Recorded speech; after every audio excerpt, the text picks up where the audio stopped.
ഇപ്പോൾ നമുക്കറിയാം നമ്മൾ സാധാരണ വാൾഡ്രോബൊക്കെ എക്സ്ട്രാ നമ്മൾ സൈഡിലേക്കൊക്കെ മിറർ യൂണിറ്റൊക്കെ ഉണ്ടാവാറുണ്ട്. അപ്പോൾ അങ്ങനെയുള്ളൊരു വാൾഡ്രോബ് നമ്മൾ എങ്ങനെയാണ് ആഡ് ചെയ്യുക എന്നുള്ളത് നോക്കാം. അപ്പോൾ അതിന് വേണ്ടി ഇതുപോലെ തന്നെ നമ്മൾ വാൾഡ്രോബ് ഒരു വണ്ണ് സെലക്ട് ചെയ്യുന്നു, സെയിം ബ്ലാക്ക് കളർ കൊടുത്തു, ഹൈറ്റ് എത്രയാണോ അത് നമ്മൾ കൊടുക്കുന്നു, വീതി കൊടുത്തു, നമ്മൾ എത്ര കള്ളി വേണമെന്നുള്ളത് സെലക്ട് ചെയ്യുന്നു, ആഡ് അടിച്ച് കഴിഞ്ഞാൽ ഇതുപോലെയാണ് ഉണ്ടാവുക. അപ്പോൾ നമുക്ക് എക്സ്ട്രാ ഇനി ഇതിലേക്ക് ഡ്രോ ചെയ്യണമെന്നുണ്ടെങ്കിൽ നമുക്ക് എങ്ങനെ ചെയ്യാമെന്നുള്ളത് നോക്കാം. അപ്പോൾ അതിന് വേണ്ടിയിട്ട് നമ്മളിതിൽ ആഡ് പോയിൻ്റ് എന്നുള്ളൊരു ഓപ്ഷൻ ഉണ്ട് താഴെ. അപ്പോൾ അത് സെലക്ട് ചെയ്ത് കഴിഞ്ഞാൽ ഈ പോയിൻ്റ് നമുക്ക് എവിടെയാണോ നമുക്ക് വരയ്ക്കാനുള്ളത് വെച്ചാൽ അവിടെ കൊണ്ടുപോയിട്ട് വെക്കുക. അതിനുശേഷം ആ പോയിൻ്റിൽ നിന്ന് എത്ര സെൻറ്റിമീറ്റർ ആണോ നമുക്ക് വേണ്ടത് എന്നുള്ളത് സെലക്ട് ചെയ്യുക. അത് ഏത് ഭാഗത്തേക്കാണെന്നുള്ളത് നോക്കുക. ഇപ്പോൾ ഇവിടുന്ന് നമുക്ക് റൈറ്റിലേക്കാണ് വേണ്ടതെന്നുണ്ടെങ്കിൽ അവിടുന്ന് ഒരു 100 സെൻറ്റിമീറ്റർ നമ്മൾ റൈറ്റ് എന്നുള്ള അവിടെ 100 സെൻറ്റിമീറ്റർ കൊടുത്തതിന് ശേഷം നമ്മൾ എന്ത് ചെയ്യുക, ആഡ് പോയിൻ്റ് കൊടുക്കുക. അപ്പോൾ അത് 100ലേക്ക് എത്തിയിട്ടുണ്ടാവും. ഇനി നമുക്ക് ആ പോയിൻ്റിൽ നിന്ന് മുകളിലേക്കാണ് വേണ്ടതെന്നുണ്ടെങ്കിൽ അത് എത്ര സെൻറ്റിമീറ്റർ ആണെന്നുള്ളത് നോക്കുക. അപ്പോൾ അതിന് ടോപ്പ് എന്നുള്ള പാർട്ട് എടുത്തിട്ട് നമ്മൾ അവിടുന്ന് ഒരു 60 സെൻറ്റിമീറ്റർ മുകളിലേക്ക് വരയ്ക്കുക. അപ്പോൾ 60 വന്നു.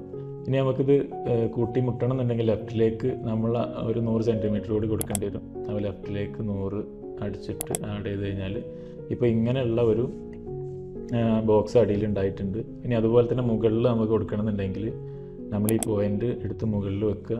ഇതേപോലെ തന്നെ ആ പോയിൻ്റിൽ നിന്ന് റൈറ്റിലേക്ക് നമ്മളൊരു 100 സെൻറ്റിമീറ്റർ കൊടുത്തു, ആഡ് ചെയ്തു. ഇനി താഴേക്ക് നമ്മൾ എന്ത് ചെയ്യുക, ബോട്ടത്തിലേക്ക് ഒരു 20 സെൻറ്റിമീറ്റർ കൊടുത്തു, ആഡ് ചെയ്തു. ഇനി ലെഫ്റ്റിലേക്ക് ഇതുപോലെ തന്നെ 100 കൊടുത്തു. അപ്പോൾ ഇങ്ങനെയുള്ളൊരു സംഭവമായിട്ട് വന്നിട്ടുണ്ട്. അപ്പോൾ ഇതിലേക്ക് നമ്മൾ കളറ് സെലക്ട് ചെയ്ത് നോക്കാം. ഇതിന് നമ്മൾ ഡോറ് സെലക്ട് ചെയ്തു, ജോസ് ഡോർ ടൈപ്പ് എടുത്തു. ഡോറിൽ നമ്മൾ കളറ് ഒരു വുഡ് സെലക്ട് ചെയ്തു, ആഡ് ചെയ്യുമ്പോൾ ഇങ്ങനൊരു വുഡ് വന്നിട്ടുണ്ട്. അപ്പോൾ അത് കോപ്പി തീം അടിച്ചിട്ട് നമ്മൾ ഇതുപോലെ തന്നെ ഒരു വുഡ് അപ്പുറത്താണെന്നുണ്ടെങ്കിൽ അത് സെലക്ട് ചെയ്തു.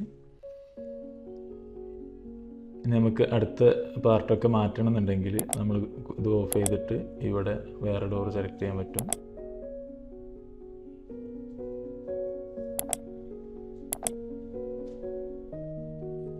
അപ്പോൾ അത് കോപ്പി തീം എടുത്തിട്ട് നമുക്ക് മറ്റുള്ള പാർട്ടിലൊക്കെ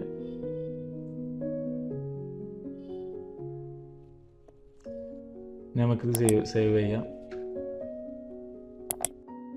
ഇങ്ങനെയാണ് ഇതിൻ്റെ ഓരോ പാർട്ട് നമ്മൾ മൈ ജോബിൽ ഇതുപോലെ കൊട്ടേഷൻ ഉണ്ടാക്കേണ്ടത്. അപ്പോൾ നമ്മളൊരു ബെഡ്റൂം ക്രിയേറ്റ് ചെയ്തു, അതിൽ 2 വാൾഡ്രോബ് ചെയ്തു, കിച്ചൺ ക്രിയേറ്റ് ചെയ്തു, അതിൽ 2 ചെയ്തു.